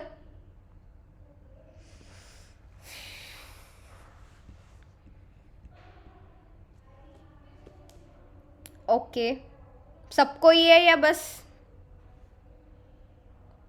ठीक है। अब आ जाओ ब्राउनियन मोमेंट के ऊपर। ब्राउनियन मोमेंट को ही हम बोलते हैं ड्रंकन वॉक। ड्रंकन वॉक मतलब दारू पीने के बाद जो लोग आड़े टेढ़े चलते हैं, इसको बोलते हैं ड्रंकन वॉक। अब इसको ऐसा नाम क्यों दिया, क्योंकि देखो ये मेरा पार्टिकल है, समझो, सबसे पहले ये ऐसा गया, इसके ऊपर कोलाइड हुआ, फिर इधर गया, उसके ऊपर कोलाइड हुआ, इस कोलाइड हो के देखो किस किस डायरेक्शन में ये गया है। मतलब इसकी मोशन जो है वो क्लियरली ऐसा नहीं है कि ग्रेविटी के ही साथ जा रही है, मतलब अगर कोई पार्टिकल नीचे जा रहा है तो नीचे ही जा रहा है, ऐसा नहीं है। यहाँ पे क्या हो रहा है, एक पार्टिकल का दूसरे पार्टिकल के साथ कोलिजन हो रहा है, और कोलिजन होने के बाद वो जो है क्रिस क्रॉस मूवमेंट शो कर रहा है। मुझे कोई बता सकता है अगर क्रिस क्रॉस मूवमेंट मेरी ज़्यादा है तो मेरा रेट ऑफ सेडिमेंटेशन बढ़ेगा या फिर कम होगा? If my criss cross movement is more तो rate of sedimentation will increase या डिक्रीज? कम होगा। क्योंकि कम क्यों होगा, क्योंकि मेरा यहाँ पे जब मैं सेडिमेंटेशन की बात करती हूँ तो वो यूनी डायरेक्शनल होता है, ग्रेविटी के साथ जाएगा। पर वहीं पे मैं ब्राउनियन मोमेंट की बात करती हूँ तो वो क्या होता है, वो रैंडम जाता है, पार्टिकल्स कोलिड करेंगे और ऊपर नीचे जो है भागते रहेंगे, तो वो सेटल जो है वो कम होंगे। तो यहाँ पे मेरा रेट ऑफ सेडिमेंटेशन जो है वो कम होगा, ठीक है। यहाँ पे मेरे जो पार्टिकल साइज होते हैं 2 to 5 माइक्रोमीटर के जो भी साइज रहेंगे ना, वो क्या करेंगे, एक तो वो सेडिमेंटेशन शो नहीं करेंगे और वहाँ पे मुझे ब्राउनियन मोमेंट जो है देखने को मिलेगा, ठीक है। और यहाँ पे भी जो मेरी डेंसिटी है, समझ लो अगर मेरी डिस्पर्स फेस की डेंसिटी डिस्पर्जन मीडियम से कम है तो ऑब्वियसली वहाँ पे मेरा जो सेडिमेंटेशन है वो कम होगा। अगर मेरी डिस्पर्स फेस की अगर डेंसिटी ज़्यादा रही तो वो क्या होगा, नीचे जल्दी जल्दी सेटल होगा क्योंकि उसमें मास जो है वो ज़्यादा है। तो वही सेम, अगर जितना ज़्यादा मूवमेंट हो रहा है, जितना ज़्यादा ब्राउनियन मोशन शो हो रहा है, उतना ही मेरा रेट ऑफ सेडिमेंटेशन जो है वो कम होगा। तो वहीं पे अगर मैं बोलूँ कि मुझे सिर्फ पार्टिकल 2 to 5 माइक्रोमीटर तक प्रीफर करने चाहिए, तब हम लोग जो है यहाँ पे ये बोल सकते हैं कि हम इस प्रॉब्लम को, जो मेरी सेटलमेंट या फिर सेडिमेंटेशन प्रॉब्लम जो है, उसको हम ओवरकम कर सकते हैं। ठीक है, अब आ जाओ क्रिस्टल ग्रोथ के ऊपर। आपके लिए ओसवाल्ड राइपनिंग इज इम्पॉर्टेंट। ठीक है, क्रिस्टल ग्रोथ का मतलब आपको समझ में आ रहा होगा कि मैंने एक सॉल्यूशन बनाया, ठीक है, सस्पेंशन बनाया, और सस्पेंशन बनाने के बाद मुझे कुछ अलग वहाँ पे क्रिस्टल जो है निकलते हुए दिख रहे हैं। नाम से ही समझ में आ रहा है किसी अलग क्रिस्टल का ग्रोथ हो रहा है। ठीक है, यहाँ पे क्यों हो सकता है, क्योंकि यहाँ पे एक तो आपने कोई जो फिजिकल प्रॉपर्टीज़ की चेंज कर रहा है, या फिर मैंने टेम्परेचर चेंज कर दिया, या फिर मैंने सॉल्वेंट ऐसा यूज़ कर लिया कि वहाँ पे क्या हो रहा है, क्रिस्टल का एक फॉर्मेशन हो रहा है। अभी ये क्यों हो रहा है, तो इसके दो मेथड्स हैं। फर्स्ट, पॉलीमेरिक चेंज, जैसे अभी तक हमने क्या क्या पढ़ा, स्टेबल फॉर्म पढ़ा, मेटा स्टेबल फॉर्म पढ़ा, ठीक है, एमॉर्फस फॉर्म पढ़ा, अलग अलग फॉर्म्स पढ़े हमने। जैसे हमने बेसिस में भी देखा अल्फा फॉर्म, बीटा फॉर्म। तो हमने ये पॉलीमॉर्फ में क्या देखा था कि इसकी फिजिकल प्रॉपर्टीज चेंज होती है पर इसकी केमिकल प्रॉपर्टी सेम होती है। और फिजिकल प्रॉपर्टी में क्या आ गया, सोल्यूबिलिटी आ गई, ठीक है, टेम्परेचर आ गया, व्हाटएवर, ठीक है, फिजिकल जो भी आ रहा है। अगर मेरा मेटास्टेबल फॉर्म है, मैंने समझ लो कोई एक सस्पेंशन बनाया, वो मेटास्टेबल फॉर्म में बनाया, पर over the period of time, अब ये मेटास्टेबल हमने हमेशा ही देखा है कि मेटास्टेबल फॉर्म रहता है, ये हमेशा स्टेबल फॉर्म में कन्वर्ट होने के लिए राह देखता रहता है, मतलब इसको कभी ना कभी तो स्टेबल फॉर्म में जाना ही होता है। ठीक है, तो अगर मेरा सस्पेंशन मैंने लॉन्ग टाइम के लिए रखा, तो ये मेटास्टेबल फॉर्म जो है स्टेबल फॉर्म में कन्वर्ट होगा। अब मुझे जैसे पता है कि अलग अलग पॉलीमॉर्फ्स की अलग अलग फिजिकल प्रॉपर्टी होती है, ठीक है, मैंने देखा कि मेटास्टेबल फॉर्म तो बराबर था, मतलब फिजिकली स्टेबल सस्पेंशन बना था, पर अब ये मेटास्टेबल फॉर्म जो है मेटास्टेबल जो है स्टेबल में कन्वर्ट होने लग गया। स्टेबल में मुझे पता है कि जो स्टेबल फॉर्म है वो क्रिस्टल जैसा होता है, तो अब जो मैंने पहले सस्पेंशन बनाया, अब उसमें मुझे कुछ अलग ही क्रिस्टल देखने को मिल गई, मतलब जो मेरा पहला फॉर्म था मेटास्टेबल, अब वो किस में कन्वर्ट हो गया है, स्टेबल फॉर्म में कन्वर्ट हो गया है। तो ये पहला रीज़न हुआ कि वहाँ पे मेरे पॉलीमॉर्फिक चेंज हुआ। सेकेंड रीज़न पे आ जाओ, यहाँ पे होता है ओसवाल्ड राइपनिंग। ओसवाल्ड राइपनिंग का मतलब सिंपल शब्दों में, मेरे छोटे छोटे जो पार्टिकल्स रहेंगे वो बड़े पार्टिकल्स के ऊपर जाके जो है अटैच हो जाते हैं और वहाँ पे क्रिस्टल ग्रोथ शो करते हैं। जैसे आपको ये इसमें दिख रहा होगा, यहाँ पे देखो ये छोटे छोटे पार्टिकल्स हैं। अब ये छोटे छोटे पार्टिकल्स ने ये जो बड़ा पार्टिकल है उसके ऊपर जाके कुछ क्रिस्टल ग्रोथ कर दी। जैसे आपने कभी कफ सिरप पिया होगा, कफ सिरप पिया तो जब वो ड्रग फॉर्म या जो आपका सस्पेंशन होता है वो जब बाहर निकलता है, ठीक है, उसको जब आप दूसरे नेक्स्ट डे दिखते हो तो वहाँ पे आपको कुछ क्रिस्टल ग्रोथ देखने को मिलती है। इस इंस्टेबिलिटी का कोई मुझे नाम बता सकता है, इसको क्या बोलते हैं हम लोग, क्योंकि ये शुगर की वजह से होता है। एनीवन? कैप लॉकिंग, बिल्कुल सही है, not caps looking, is cap locking, ठीक है, कैप लॉकिंग बोलते हैं। इसमें क्या हो रहा है, मेरा जो शुगर है वो क्रिस्टल आउट हो रहा है, इसको ही मैं बोल सकती हूँ कि ये क्रिस्टल ग्रोथ शो कर रहा है। ठीक है, तो यहाँ पे देखो सबसे पहले क्या होता है, जब मैं सस्पेंशन बना रही हूँ तो मैंने क्या किया, छोटे छोटे पार्टिकल्स हमने ज़्यादा लिए, मतलब होमोजीनियस पार्टिकल नहीं है, कुछ पार्टिकल्स बड़े हैं, कुछ पार्टिकल छोटे हैं। छोटे पार्टिकल्स, अब छोटे हैं तो सरफेस एरिया ज़्यादा है, सरफेस एरिया ज़्यादा है तो सोल्यूबिलिटी ज़्यादा है, सोल्यूबिलिटी ज़्यादा है, ठीक है, मैंने बना लिया। अब मैंने इसको स्टोर किया, स्टोर करने के बाद उसका टेम्परेचर कुछ चेंज हो गया, टेम्परेचर चेंज होने से वजह से जो पहली सोल्यूबिलिटी थी स्मॉल पार्टिकल्स की, अब वो क्या हो गई, ख़त्म हो गई। तो जो ये स्मॉल पार्टिकल्स है ना, एकदम ऐसे प्रेसिपिटेट होने लग गए, और जब ये प्रेसिपिटेट हुए तो ये जो बड़े पार्टिकल्स है उसके सरफेस पे जाके लग गए। तो इन्होंने क्या किया, ये जो है इसका देखो सरफेस बड़ा ना, ये पहले छोटा था, इसके ऊपर जब ये पार्टिकल्स लगे तो इसका जो है सरफेस एरिया बढ़ गया।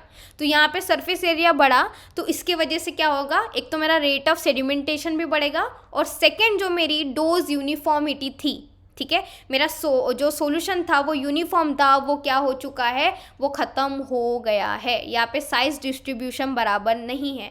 अगर मुझे ओसवाल्ड राइपनिंग को रोकना है तो मुझे जो यूनिफॉर्म साइज़ है सिर्फ उसी पार्टिकल्स से लेके जो है सस्पेंशन बनाना होगा। अगर मैंने छोटे लिए तो फिर ये ऐसी प्रॉब्लम शो करेंगे। अगर एकदम मैंने बड़े लिए तो फिर वहाँ पे तो ऑब्वियसली मुझे प्रॉब्लम देखने को मिलेगी। तो हमें यहाँ पे क्या करना होगा, यूनिफॉर्म पार्टिकल, एक ऑप्टिमम पार्टिकल साइज लेके जो है फॉर्मुलेशन करना पड़ेगा, तभी जाके जो है ऑसवाल्ड राइपनिंग को हम लोग जो है रोक सकते हैं। ठीक है, I hope it is clear what is Oswald ripening. सिर्फ छोटे छोटे पार्टिकल जो है, खुद की सोलिबिलिटी जब कम होती है तो बड़े पार्टिकल्स के सरफेस पे जाके लग जाते हैं और उनका पार्टिकल साइज या फिर जो एरिया है वो बढ़ा देते हैं, खुद प्रेसिपिटेट आउट हो जाते हैं। और इससे वजह से मुझे जो यूनिफॉर्मिटी इन द डोजेस मिलने वाली थी वो नहीं मिलती। I think I am clear with this. बोलो फटाफट। Yes ma'am. ओके, अब आ जाओ DLVO थ्योरी। इसको ही बोलते हैं हम इलेक्ट्रिकल डबल लेयर थ्योरी। ये इम्पॉर्टेंट इसलिए है क्योंकि ये पार्टिकल के अट्रैक्शन को या फिर एग्लोमेरेशन को डिफाइन करती है, क्योंकि पार्टिकल अट्रैक्शन और एग्लोमेरेशन या फिर रिपल्शन किसके वजह से होता है, चार्जेस के वजह से होता है। ठीक है, अब यहाँ पे देखो, जैसे आपको दिख रहा होगा बीच में है negative charge. Obviously negative charge है तो अपोजिट चार्ज अट्रैक्ट्स। उसके बाजू में किसकी लेयर बन गई, पॉजिटिव चार्ज की। उसके बाद देखो थोड़ा थोड़ा मिक्सिंग होना शुरू हो गया, पॉजिटिव निगेटिव हुआ। फिर उसके बाद ये मुझे पूरी डिफ्यूज़ लेयर देखने को मिली। तो यहाँ पे आपको 3 कॉन्सेप्ट आते हैं जिसको हम बोलते हैं, सबसे पहले आपके लिए 2 इंपॉर्टेंट सबसे ज़्यादा है, एक तो नर्स पोटेंशियल और सेकंड है आपके लिए जीटा पोटेंशियल। अब ये हम पढ़ क्यों रहे हैं, क्योंकि हमें स्टेबिलिटी, जब मैं सस्पेंशन की बात करती हूँ तो वो किसके ऊपर डिपेंड करता है कि मेरा पार्टिकल एग्लोमेरेट हो रहा है क्या, या फिर रिपल्शन आ रहा है, या फिर वो फ्लॉक्युलेटेड बन रहा है, या फिर डीफ्लॉक्युलेटेड बन रहा है। तो ये मुझे किससे समझेगा, ये इलेक्ट्रॉन थ्योरी से समझेगा। ठीक है, तो यहाँ पे देखो अभी आपको समझना है कि what is zeta potential, what is नोस potential, what is shear plane and what is shear plane. ठीक है, स्ट्रेल प्लेन। यहाँ पे देखो, जब मैं पार्टिकल के सरफेस की अगर बात कर रही हूँ, ठीक है, सरफेस की, ये देखो ये मेरा पार्टिकल है, यहाँ पे ये पार्टिकल निगेटिव है, ठीक है, अपर साइड में, और यहाँ पे देखो पॉजिटिव, यहाँ पे मेरा पार्टिकल कंप्लीट हो चुका है। ठीक है, तो इसको हम स्टीम पोटेंशियल या इसको ही हम क्या बोलते हैं, नोस पोटेंशियल। जो भी पोटेंशियल मेरा सरफेस पे अगर प्रेजेंट है, ठीक है, सरफेस पे जो भी पोटेंशियल प्रेजेंट है उसको हम बोलते हैं नोस पोटेंशियल। वहीं पे अगर आप ये देखो, ये जो आपको जीटा पोटेंशियल दिख रहा है, यहाँ पे देखो नॉर्मली मेरा अनइक्वल डिस्ट्रीब्यूशन, जैसे पहले निगेटिव पॉजिटिव हुआ, फिर पॉजिटिव निगेटिव मिक्स होने लग गया, यहाँ पे एक लेयर बनना शुरू हो गई। तो उसके ऊपर कौन सा आता है, जीटा पोटेंशियल। इसको हम डिफाइन कैसे करते हैं, potential between the tightly bound layer and the electroneutral reason.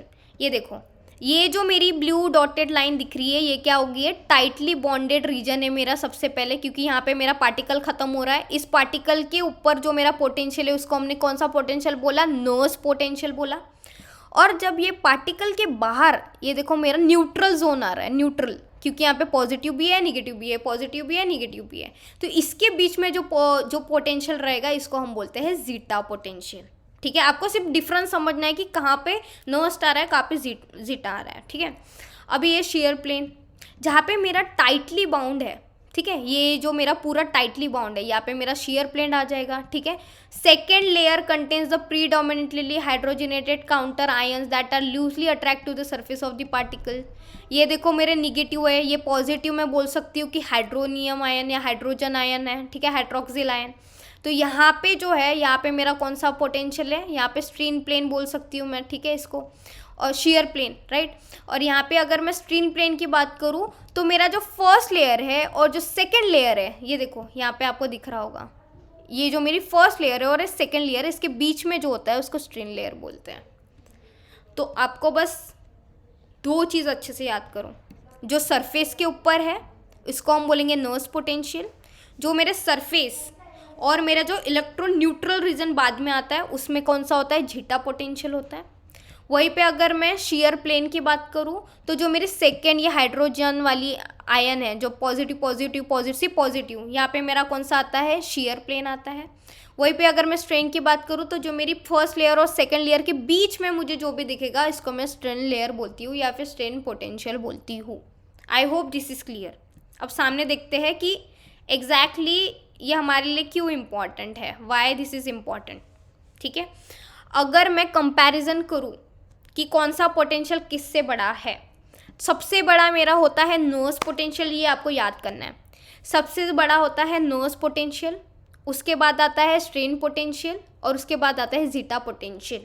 अगर जीटा पोटेंशियल अगर मुझे किसी सस्पेंशन को बहुत अच्छे से फॉर्मुलेट करना है तो कितना होना चाहिए, तो मेरा जीटा पोटेंशियल जो है वो -20 टू +20 मिली वोल्ट होना चाहिए। ठीक है, ये वैल्यू याद करो, -20 टू +20 मिली वोल्ट। ठीक है, और यहाँ पे मेरा रेट ऑफ सेडिमेंटेशन कितना होगा, वॉल्यूम 1 होगा। मतलब यहाँ पे मुझे एक आइडियल सस्पेंशन देखने को मिल सकता है। ठीक है, तो पहले नोस, देन स्टर्न, देन फिर जीटा।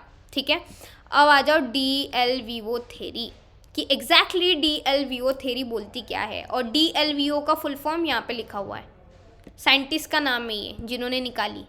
ठीक है, तो ये फुल फॉर्म भी पता होना चाहिए, क्योंकि किसका पूछ लिया था फुल फॉर्म, इसका पूछ लिया था, लैनमेयर वाला जो था। ठीक है, एम्बेडेड हाफ टेलर वाला, तो इसका भी फुल फॉर्म पूछ सकते हैं। तो DLVO थ्योरी का फुल जो नाम है वो याद रखो। इन्होंने क्या बोला, DLVO ने, कि एनर्जी ऑफ इंटरेक्शन जो होता है बिटवीन द पार्टिकल्स, हम यहाँ पे पार्टिकल के इंटरेक्शन की क्यों बात कर रहे हैं, क्योंकि हमारे लिए यहाँ पे एग्रीगेशन, ठीक है, कोएगुलेशन या फिर फ्लॉक्युलेशन इंपॉर्टेंट है, क्योंकि हम फ्लॉक्युलेटेड डीफ्लॉक्युलेटेड में ही मेनली सस्पेंशन को जो है कैटेगराइज करते हैं। ठीक है, तो यहाँ पे जो भी पार्टिकल के बीच में इंटरेक्शन हो रहा है उसकी जो एनर्जी है वो किसके सम के जितनी होती है, एक तो एनर्जी ऑफ अट्रैक्शन कितनी है और एनर्जी ऑफ रिपल्शन कितना है। ठीक है, यहाँ पे देखो जैसे V टोटल, मतलब total energy of interaction is equal to total energy of attraction plus total energy of repulsion. कितना अट्रैक्शन है और कितना रिपल्शन है, यही क्या देगा मुझे, टोटल मेरा कितना है इंटरेक्शन वो देगा।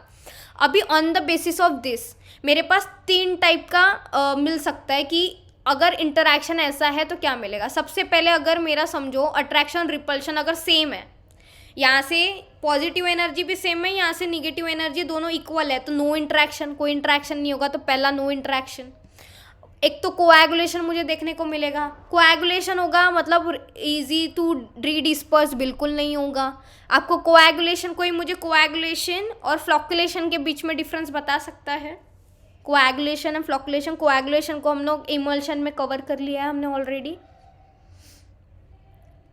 Just a basic difference between coagulation and फ्लॉक्युलेशन।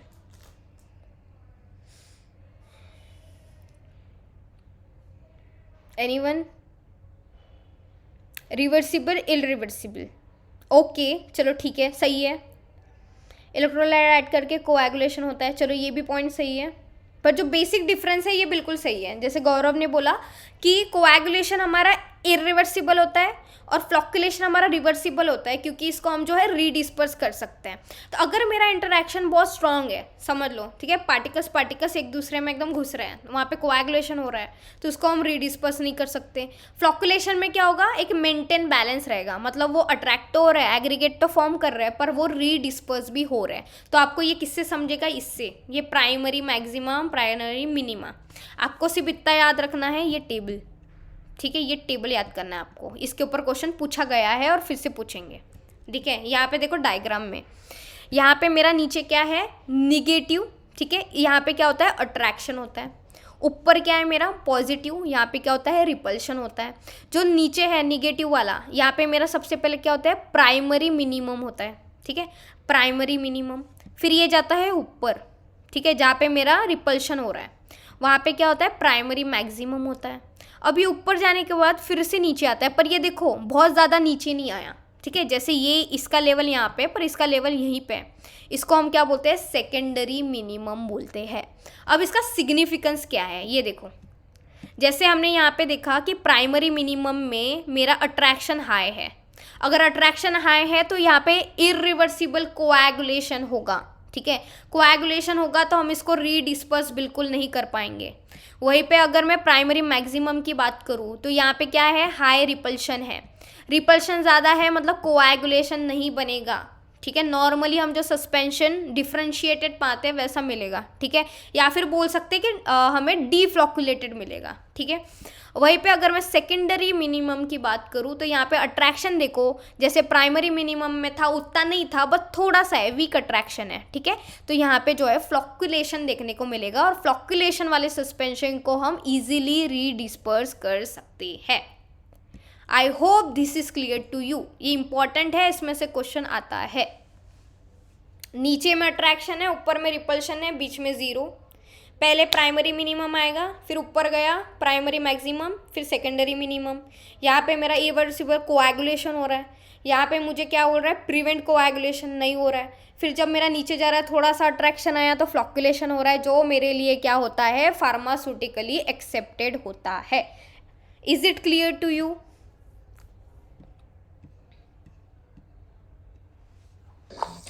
Yes ma'am. Okay, थक गए क्या सब? ज़्यादा नहीं है, ठीक है, हो जाएगा। सिर्फ अभी फॉर्मुलेशन बचा हुआ है, जो मेन चीज़ें थी वी ऑलरेडी कवर्ड, और ये जो बाकी की चीज़ें हैं ना हमने ऑलरेडी इसमें देख लिया है, इमल्शन एंड ऑल सब चीज़ों में देख लिया है हमने कि कौन सा व्हीकल यूज़ करते हैं, क्या यूज़ करते हैं। अब आ जाओ फॉर्मुलेशन ऑफ सस्पेंशन। फॉर्मुलेशन में सबसे पहले मेरा एपीआई बहुत इंपॉर्टेंट है, जिसका मुझे सस्पेंशन बनाना है। मेनली हम लोग जो सस्पेंशन है एंटासिड्स में यूज़ करते हैं, राइट। फिर व्हीकल्स जो हम लोग डिसोल्यूशन ऑफ एपीआई या सोलिबिलिटी ऑफ एपीआई के लिए यूज़ करते हैं, यहाँ पे वाटर या फिर ग्लिसरीन यूज़ करते हैं। फिर जैसे हमने बोला कि सस्पेंशन जो होता है डिस्पर्स फेज, डिस्पर्सिंग मीडियम में सस्पेंड होता है, इसको यूज़ करते हैं हम, क्या यूज़ करते हैं, सस्पेंडिंग एजेंट्स यूज़ करते हैं। जैसे किसी ने एग्जाम्पल पूछा था, ये देखो इतने सारे एग्जाम्पल है। ये क्या करेगा, सस्पेंडिंग एजेंट विस्कोसिटी बढ़ाएगा। विस्कोसिटी जितनी ज़्यादा रहेगी मतलब पार्टिकल जो है सेटल कम होंगे, मतलब सस्पेंडेड रहेंगे, इसलिए इसको बोलते हैं suspending agent. For example polysaccharides में क्या आ गया, अकेशिया ट्राकेगन स्टार्च है, जैंथेन है, कैराजेनेन है, गॉर्गम है, ठीक है। परसेंट 1 to 5% हम लोग यूज़ करते हैं। सेलुलोज डेरिवेटिव में methyl cellulose, hydroxypropyl methyl cellulose, ये लोग हम लोग यूज़ करते हैं। हाइड्रेटेड सिलिकेट में वीगम यूज़ करते हैं, ठीक है, बेंटोनाइट यूज़ करते हैं, राइट। कार्बोक्सी प्रोपाइल मिथाक्रेलेट में हम कार्बोपोल यूज़ करते हैं, ठीक है। कॉन्सेंट्रेशन मैंने आपको दे रखे हैं, पूछा तो चांसेस आर लेस, बट या मैंने यहाँ पे दे दिया है कि कितने इसमें करेंगे। परसेंटेज आप बस एक बार देख लो, जैसे सबसे ज़्यादा तो ये हम पॉलीसेक्रेट अकेशिया ट्राकागान को 1 to 5 तक यूज़ कर रहे हैं, बाकियों को उतना ज़्यादा नहीं यूज़ कर रहे हैं। जैसे ये कार्बिसोल ये ज़्यादा यूज़ कर रहे हैं 2 to 4%, बाकी तो 1 to 2, 0.5, 0.5% ये यूज़ कर रहे हैं। तो ज़्यादा अभी तक पूछा नहीं जाता है, बट स्टिल एक बार पढ़ लो, ठीक है। Then flocculating agent. Flocculating agent मेरे लिए इंपॉर्टेंट होता है क्योंकि फ्लॉक्यूलेटेड सस्पेंशन हमारा फार्मास्यूटिकली एक्सेप्टेड होता है। ये क्या करेगा, जीटा पोटेंशियल को कम करेगा, ये चीज़ याद रखो। फ्लॉक्यूलेटिंग एजेंट क्या करता है, जीटा पोटेंशियल को कम करता है, ठीक है, जिसके वजह से इलेक्ट्रिक रिपल्शन जो होगा वो कम होगा। रिपल्शन कम होगा मतलब यहाँ पे एग्रीगेशन बनेगा, लूज एग्रीगेट बनेगा, ठीक है। एग्रीगेट बना मतलब मुझे फ्लॉक्यूलेटेड सस्पेंशन देखने को मिलेगा, जो हमारे लिए बेनिफिशियल है। तो यहाँ पे फ्लॉक्यूलेटिंग एजेंट का एग्जांपल क्या है, KCl है, NaCl है, ठीक है। फिर आ जाओ वेटिंग एजेंट। वेटिंग एजेंट क्या करता है, मेरा कॉन्टैक्ट एंगल रिड्यूस करता है, और जो बिटवीन किसका, जो मेरा सॉलिड पार्टिकल मतलब डिस्पर्स फेज रहेगा और डिस्पर्जन मीडियम, इसका कांटेक्ट एंगल कम करेगा, जिसकी वजह से वेटिंग होगी और जो मुझे प्रॉपर डोजेस फॉर्म देखने को मिलेगा। फॉर एग्जांपल पॉलीसॉर्बेट 80, मुझे कोई इसका नाम बता सकता है, जैसे हमने पूरे देखे थे 20, 40, 60, 80, किसका नाम क्या है। हमने एक ट्रिक भी देखी थी, ललिता पब्लिक स्कूल देखा था, ऐसी कोई ट्रिक देखी है। पॉलीसॉर्बेट 80 क्या होता है,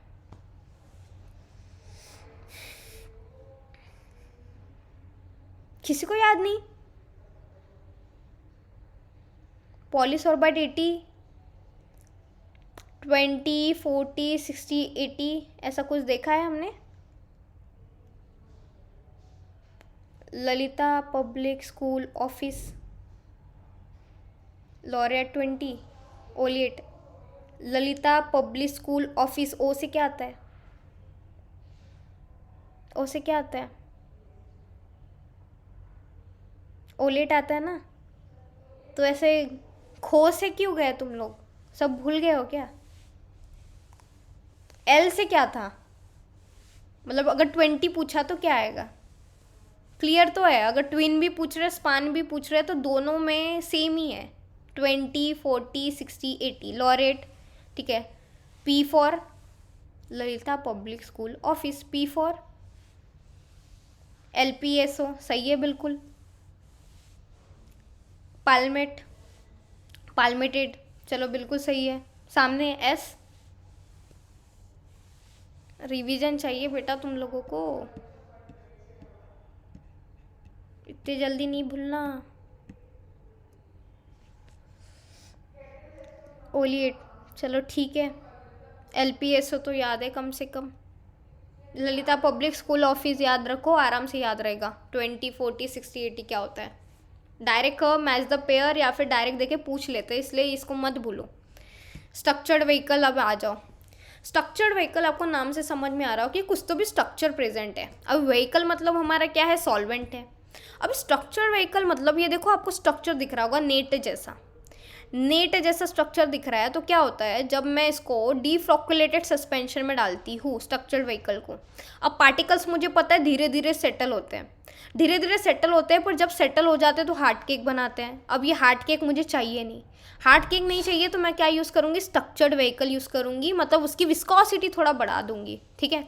विस्कोसिटी बढ़ा देंगे हम, किससे बढ़ाते हैं विस्कोसिटी, पॉलीविनाइल पायरोलिडिंग मतलब PVP, शुगर से या फिर पेग से, पॉलीथिलीन ग्लाइकॉल या फिर ग्लिसरीन से हम लोग क्या करेंगे, उस व्हीकल की या फिर सॉल्वेंट की विस्कोसिटी बढ़ाएंगे।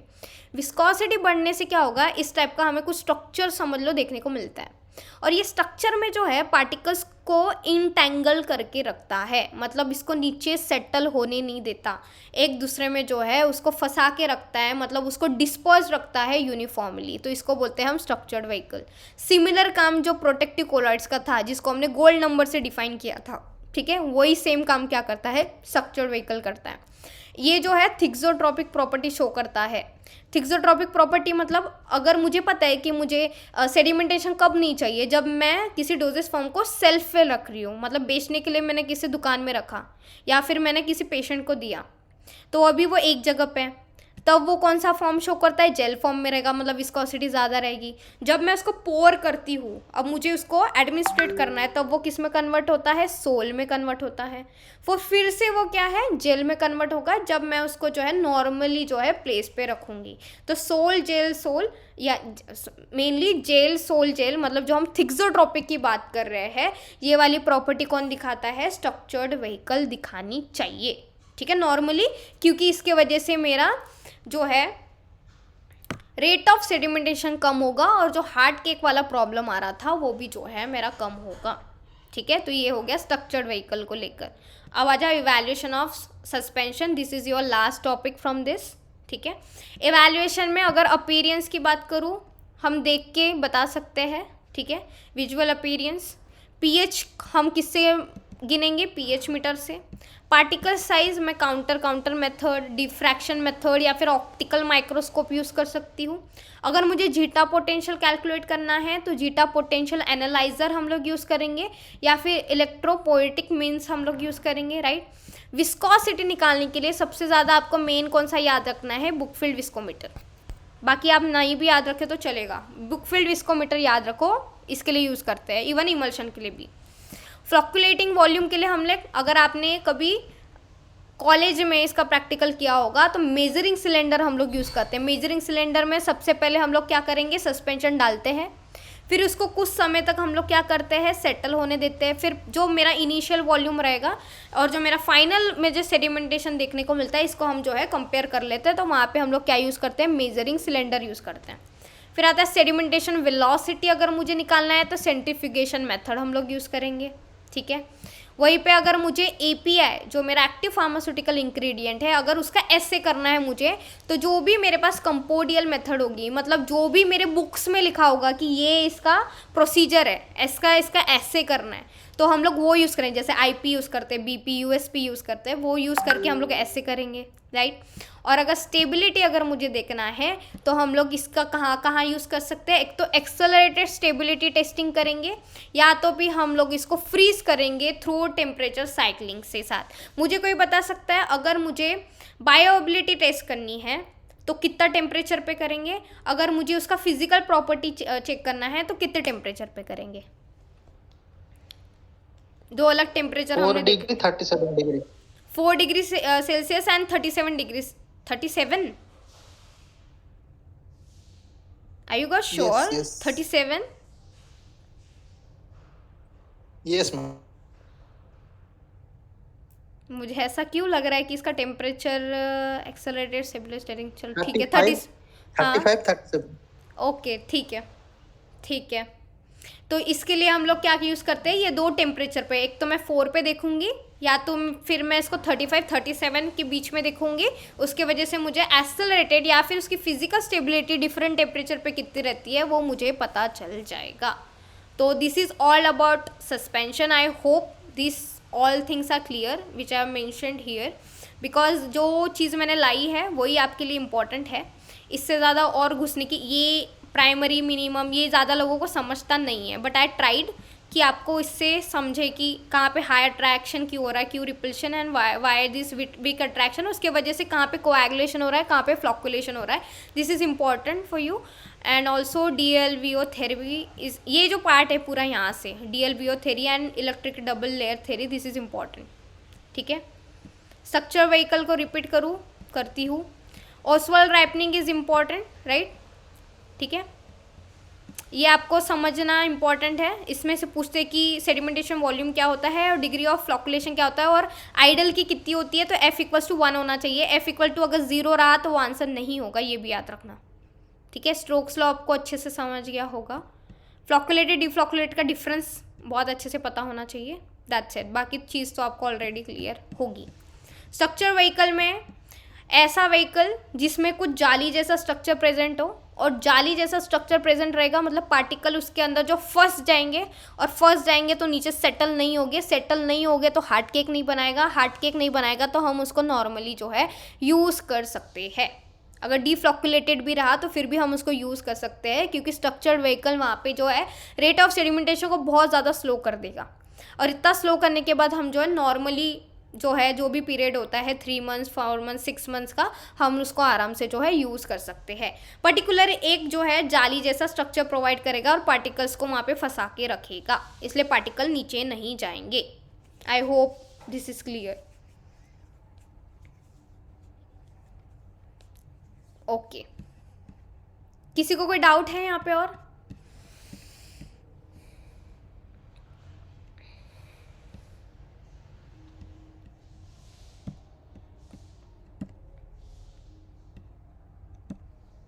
समझा या नहीं समझा? आज हमारा ये लास्ट था। समझा ना। ओके, और बाकी सब कैसे चल रहा है?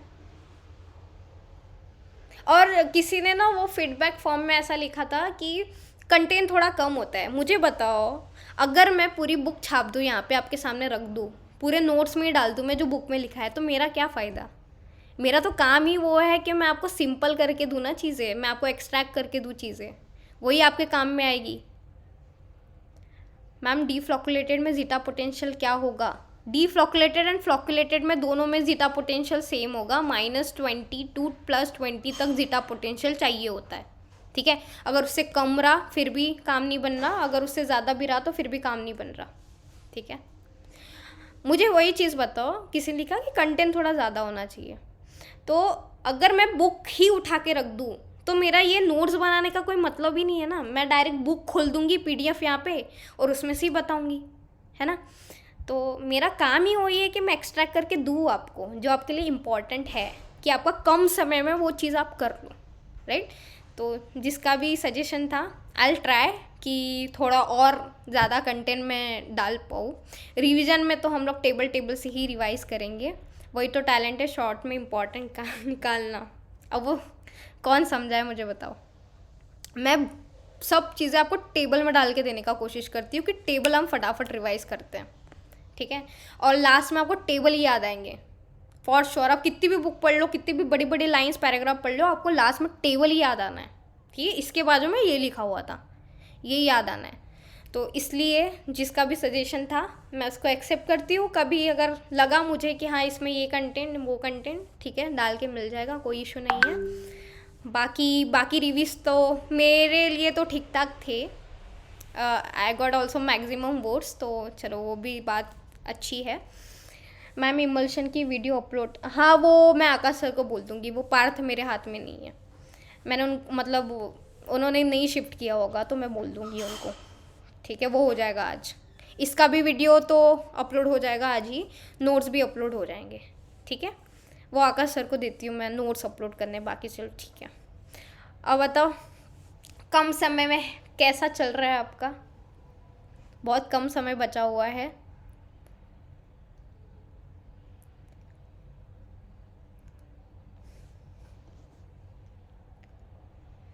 मैं रिकॉर्डिंग बंद कर देती हूँ।